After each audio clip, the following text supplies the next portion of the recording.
రమణులు చెప్పిన కథలు. 4వ కథ నిజమైన ప్రదక్షిణ. ప్రదక్షిణ గురించి ఈ విధంగా బోధించారు భగవాన్. ప్రదక్షిణ అంటే ఏమిటి? ఓ ఈశ్వర, నిన్ను ప్రదక్షిణిద్దామని బ్రహ్మాండ కోట్లు తిరిగాను. అంతటా నీవే నిండి ఉన్నావు. నిన్నెలా చుట్టి వచ్చేది? కూటస్థ అఖిల రూపుడవని ధ్యానిస్తాను. అదే నీకు ప్రదక్షిణ అని భావం. గడిచిన మే నెలలో ఒకనాటి ఉదయాన విరూపాక్ష గుహలో ఉండగా భగవాన్కు భిక్ష తెచ్చి ఇస్తూ ఉండే సుందరేశ అయ్యర్ వచ్చి నమస్కరించి లేవగానే, ఏమి రాత్రి గిరి ప్రదక్షిణం వెళ్ళారా లేదా అన్నారు భగవాన్. లేదు అన్నారు ఆ భక్తులు. భగవాన్ నన్ను ఉద్దేశించి, ఇదిగో రాత్రి ఇక్కడి వారంతా వెన్నెలలో గిరి ప్రదక్షిణకు వెళుతుంటే ఈయన కూడా పోవాలని బయలుదేరారు. కానీ వారి వల్ల కాదు అని తోచిందట. అంతా నాతో చెప్పి వెళుతుంటే ఈయన గబగబా నన్ను చుట్టి వచ్చారు. ఇదేమయ్యా అంటే గిరి చుట్టి వచ్చుటకు సాధ్యం కాదనిపించింది. అందువల్ల భగవాన్ని చుట్టి వచ్చాను అన్నారు. నిన్ను నీవే చుట్టుకోవయ్యా, ఆత్మ ప్రదక్షిణం అవుతుందని చెప్పాను అంటూ ఒకటే నవ్వు. వినాయకుడు చేసినట్లు చేశారన్నమాట అని ఓ భక్తులంటే భగవాన్ అదే అంటూ ఇలా చెప్పసాగారు కైలాసగాథను. తారకాసుర సంహారం కొరకే కుమార సంభవం, అంటే కుమారస్వామి జననం. స్కందుడు, గుహుడు, సుబ్రహ్మణ్యుడు ఈ పేర్లన్నీ ఆయనవే. సుబ్రహ్మణ్యుడు అనగా బ్రహ్మమును చక్కగా ఎరిగినవాడని అర్థం. సనత్కుమారుడే స్కందుడై పార్వతీ పరమేశ్వరులకు కుమారుడై జన్మించాడని త్రిపుర రహస్యం ఇలా వివరిస్తుంది. ఒకసారి ఆది దంపతులు స్వేచ్ఛగా విహరిస్తూ సనత్కుమార మహర్షి తపోనిష్టలో ఉన్న ఆశ్రమానికి చేరారు. సమాధి నిష్టలో ఉన్న కుమారునికి శివుడు అభివాదం చేసి ఒక ప్రక్కగా నిరీక్షించసాగాడు. ఆదిదేవుడైన తన భర్త ఒక సాధారణ మునిని మన్నించుటకు కించబడిన పార్వతి చూస్తూ అక్కడే నిలబడింది. కొంతసేపటికి కన్నులు తెరిచిన ఋషి సనాతన మాతాపితరులను చూసి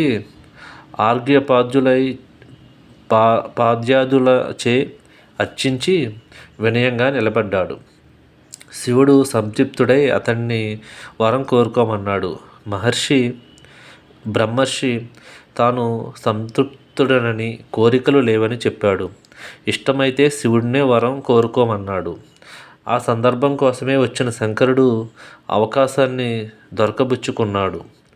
సనత్కుమారుని తనకు పుత్రునిగా జన్మించమన్నాడు. వల్లే అంటూ ఆ తల్లి కోరలేదు కాబట్టి నీకు మాత్రమే పుత్రుడనవుతాను అన్నాడు. బాలఋషి జ్ఞానసాంద్రతకు, ధీరత్వ వైభవానికి చకితురాలైన చండిక, ఉండు నాయన, ఇదే నేను వాత్సల్యంతో అర్థిస్తున్నాను, నాకు కూడా బిడ్డవుకా అని ప్రార్థించింది. మన్నించాడు మహర్షి. మహాదేవుని పట్ల కూడా అనుగ్రహాన్ని వర్షింపచేయగలిగేది జ్ఞానవైభవం. అది పుష్కలంగా ఉంది సనత్కుమారునికి. అనతి కాలంలోనే శివుని తేజం, అగ్ని, గంగ, శరవణం మొదలైన స్థానాలు భరించగా అది కుమారస్వామిగా మారింది. కృత్రిగలచే పెంచబడి కార్తికేయుడు అనే పేరు పొందాడు. స్కందుడు, గాంగేయుడు, షణ్ముఖుడు కూడా ఈయన పేర్లే. శక్తి ఆయుధాన్ని పొంది దేవసేనాపతి అయి ముల్లోక విజేత అయిన తారకాసురుని అవలీలగా సంహరించాడు.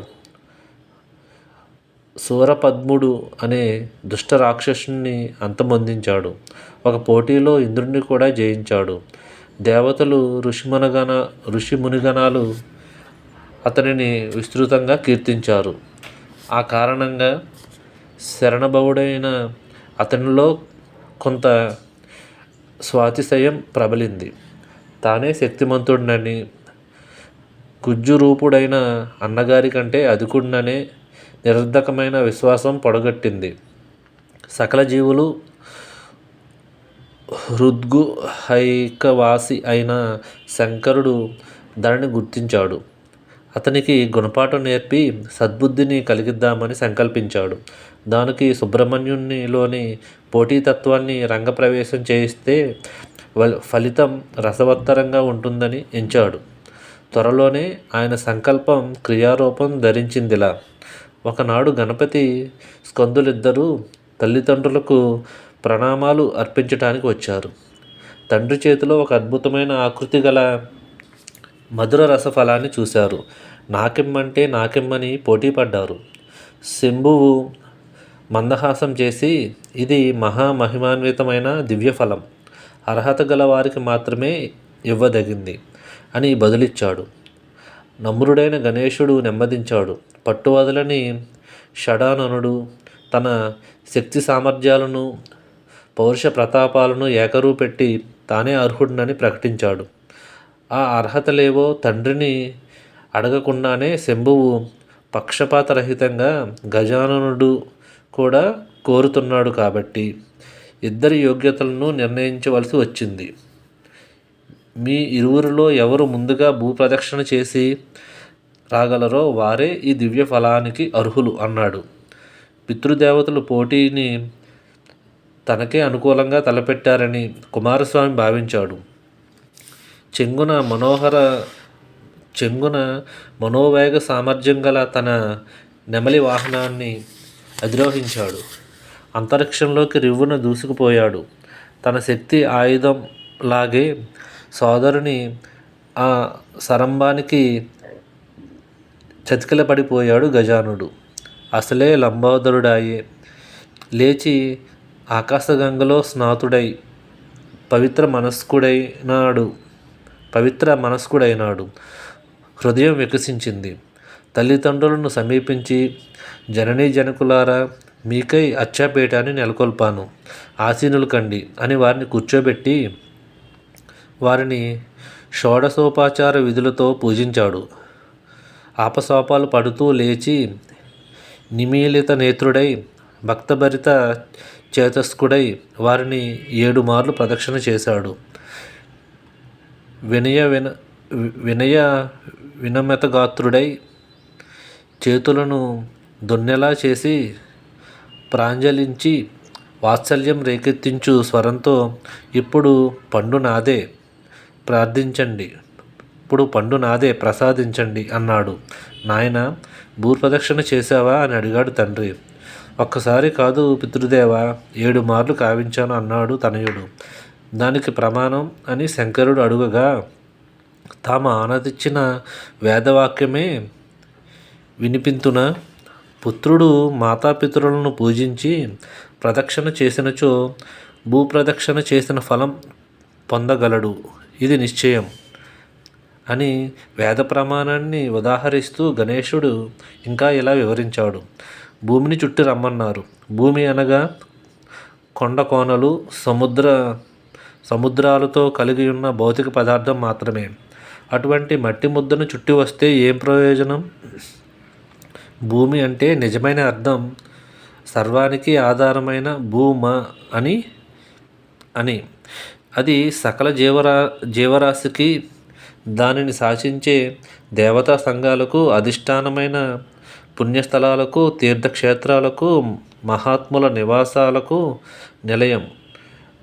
వాటినన్నిటినీ సేవించి పునీతమగుటచే వాస్తవమైన భూప్రదక్షిణ. మాతృదేవతయే భూమి, పితృదేవుడే ఆకాశం. మాతాపితరులు సకల దేవతా స్వరూపులు మరియు సకల తీర్థక్షేత్రాలకు నెలవైనవారు. మీరు ఆది దంపతులు. నాకే కాదు, ముల్లోకాలకు తల్లిదండ్రులు. ఈ విశ్వమంతా మీ సంకల్ప జనితం. మిమ్మల్ని ప్రదక్షిణ చేస్తే ఒక్క భూమినే కాదు, సకల భువనాన్ని ప్రదక్షిణ చేసిన ఫలితం లభిస్తుంది. ఆ విధంగా జననీ జనకులారా, నాకు ఒక్క ప్రదక్షిణం కాదు, సప్త ప్రదక్షిణలు చేసిన ఫలితం లభించింది, అంగీకరిస్తారా అని ఇలా యుక్తియుక్తంగా ప్రత్యుత్తరం ఇచ్చిన కుమారుని చూసి జగన్మాతా పితరులు పొంగిపోయారు. అతని సద్భావాన్ని సహృదయంతో ఆమోదించి దేవదేవుడు గజవదనునికి ఫలాన్ని ప్రసాదించాడు. వినాయకుడు గొప్ప సంబరంతో తన సద్బుద్ధి ఫలాన్ని అందుకుని ఏకాంత స్థలంలో కూర్చుని మోదమానసంతో తినసాగాడు. ఇంతలో ఎంతో శ్రమపడి భూప్రదక్షిణ చేసిన షడాననుడు అంటే కుమారస్వామి తిరిగి వచ్చి తండ్రిని ఫలం ఇమ్మన్నాడు. ఆయన ప్రశాంతంగా ఫలాన్ని భుజిస్తున్న విఘ్నేశ్వరుని చూపిస్తూ జరిగిన వృత్తాంతాన్ని వివరించాడు. పక్వచిత్తుడైన స్కందుడు తండ్రి మాటల్లో దాగి ఉన్న బోధను గుర్తించాడు. నిజమైన అర్హత ఏమిటంటే నమ్రత మరియు భగవంతుని యందు శరణాగత బుద్ధి. అటువంటి భక్తి పరాయణత చేతనే జ్ఞానం ఉద్భవించి గురు ప్రసాదానికి అర్హత కలుగజేస్తుంది. తానే ఈశ్వరుని నుండి జనించినప్పుడు ఇక తన పరాక్రమం తన స్వంతం ఎలా అవుతుంది? నా శక్తి అనేది ఓ భ్రమ. నేను నాది కూడా ఈశ్వరునిచే